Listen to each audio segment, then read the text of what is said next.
पूछे primary aliphatic amine react with HNO2 to give unstable diazonium salt and statement 2 पे बताए primary aromatic amine react with HNO2 to from diazonium salt which are stable even above 300 kelvin temperature.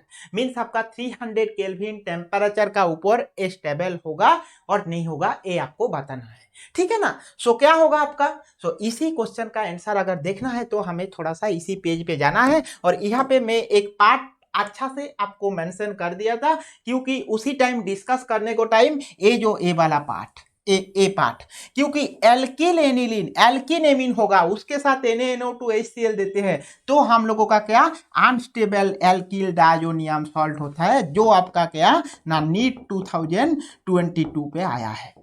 और ये आपका क्या है, एक कहाँ से पार्ट है, ये क्लेडेन ऑर्गेनिक केमिस्ट्री का जो बुक है उसी ऑर्गेनिक केमिस्ट्री बुक से ही मैं इसी लाइन को उठाया था, इसीलिए मैं आप लोगों को पढ़ाने के टाइम ये पार्ट दिखाया था, ठीक है ना। सो देखो यहाँ पे क्या ना, जब आपका एनिलीन के साथ क्या 273 to 278 means 0 to 5 degree centigrade temperature पे डायजोनियम स्टेबल होता है।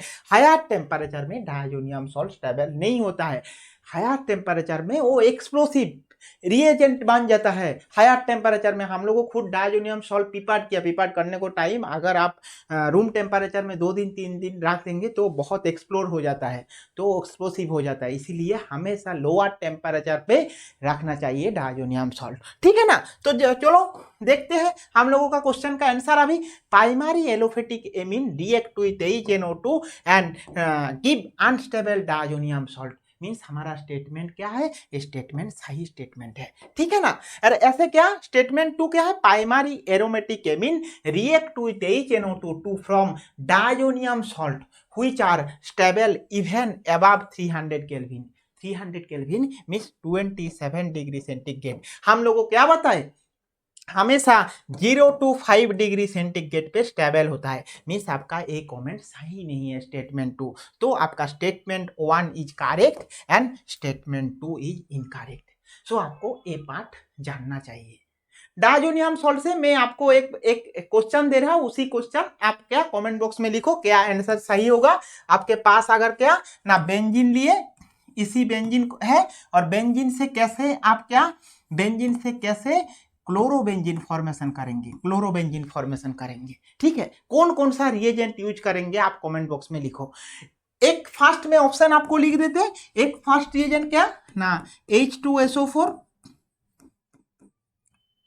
HNO3 H2SO4 HNO3। उसके बाद आपका सेकेंड रिएजेंट क्या देते हैं ना HCl NaNO2 second reagent and third reagent आपका देते हैं Cu2Cl2, ओके।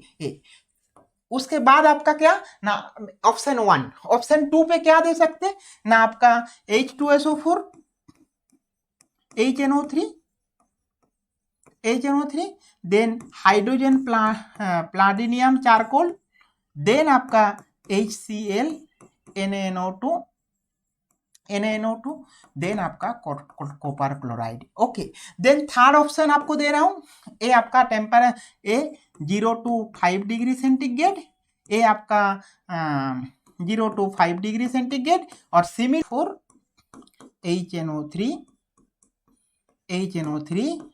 HCl NaNO2, ये आपका कितना 300 केल्विन टेम्परेचर, देन आपका copper chloride Cu2Cl2 and 4 none of this, ये आपका सही आंसर। तो कौन सा होगा, option 1, option 2, option 3 and option 4, कौन सा सही आंसर होगा आप कमेंट बॉक्स में लिख के दिखाओ। ये बहुत इंपॉर्टेंट एक एग्जाम्पल है, ऐसे एग्जाम्पल आपका एग्जाम पे क्वेश्चन पूछ सकते जेईई मेन के लिए और नीट के लिए, थोड़ा एडवांस टाइप क्वेश्चन, सो आप करने को कोशिश करो, ठीक है ना। चलो कमेंट में जरूर इसका आंसर देना। अभी के लिए बाय बाय, हम लोग मिलते हैं नेक्स्ट क्लास पे, ठीक है ना।